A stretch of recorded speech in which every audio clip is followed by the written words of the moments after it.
Cyclone MMA. So Sean Strickland will be fighting Alex Pereira at UFC 277 on July 30th, and this is an interesting topic. This is interesting news because you think about Alex Pereira. We all know the storyline. He fought Izzy twice in kickboxing. He beat him twice, and he knocked him out cold. And we know the UFC's been hyping this up, and we know they have that idea of the dream matchup of Israel Adesanya versus Alex Pereira, a striking masterclass, and it's going to sell tickets because there's a storyline there. There's just a built-in story and plot for that fight. But Alex Pereira looked very good in his first fight.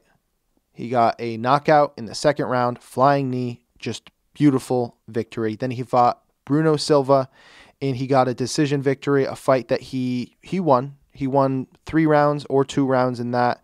I think, was it 30-27? I forget what the judges ended up giving him. It was a contested fight, but he won that handedly. On the other hand, you have Sean Strickland, right? People were talking a few months ago about Sean Strickland fighting for a title, right? There was that Hermansson versus Strickland fight. People were wondering, could, Strickland get a W here and then fight for the title? He is ranked number 4 in the world. Alex Pereira has fought 2 people in the UFC. Neither of them were ranked, and now he's fighting a number 4 ranked fighter. This seems crazy to me. I'm going to pull up the rankings real quick. There's 4 people right now that are ranked number 4.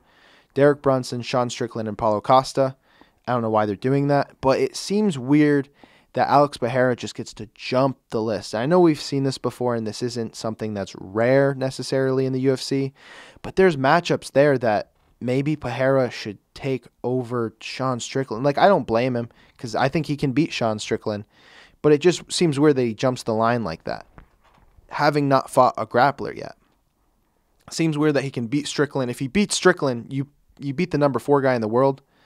Robert Whittaker's fought for the title many times. Marvin Vettori's fought Izzy twice. You have Cannonier who's going to fight for the title, but let's say Izzy beats Cannonier. Do you give it to Alex Pereira, assuming they both win their next fight? Seems weird to fight 2 unranked people and then 1 top 15 ranked person and then just fight for the title. I understand he's got the kickboxing pedigree. I understand he looks really good in the UFC so far. But I mean, he has a loss on his record in MMA. I think he's 5-1, if not 6-1. Yeah, he's 5-1, and he has lost to a submission, a rear naked choke in the 3rd round in Jungle Fight 82. So I don't know. There's a lot of matchups here. I feel like we got to test him against a grappler. I know the UFC doesn't want to do that. It seems like they just want to feed him strikers that he very well can beat. I'm not saying Sean Strickland's going to lose here. I'm just saying it seems like they're kind of cherry picking some people that they think is beatable. It's going to be a good fight. Sean Strickland's crazy, and he stays in the pocket and throws. His last fight was boring. It didn't warrant a title shot just because it didn't seem like he really went out there and put a stamp on his victory. He won every round of that fight. Jack Hermansson couldn't do anything to him.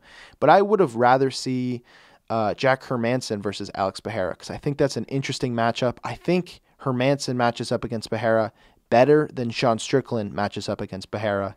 It's one of those weird MMA math things. But I think if Hermansson gets Pereira to the ground, Pereira's going to be in some trouble. So for me, I think this seems too soon for Pereira. I don't blame him for taking this fight because I really think he can win this fight, and then he just launches right up the rankings. For him, it's a no-brainer.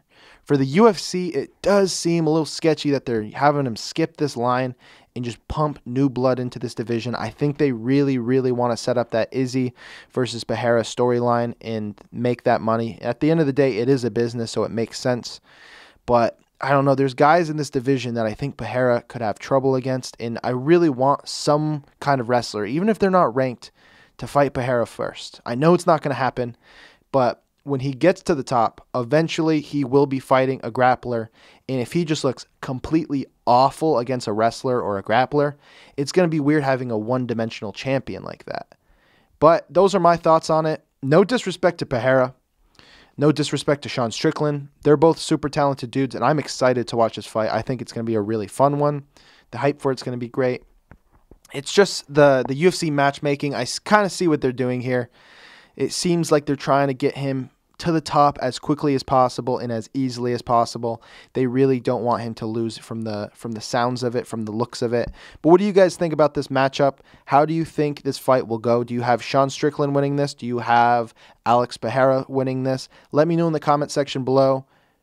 Like this video and subscribe if you haven't already. I will see you guys in the near future with more MMA content on this channel. Peace out.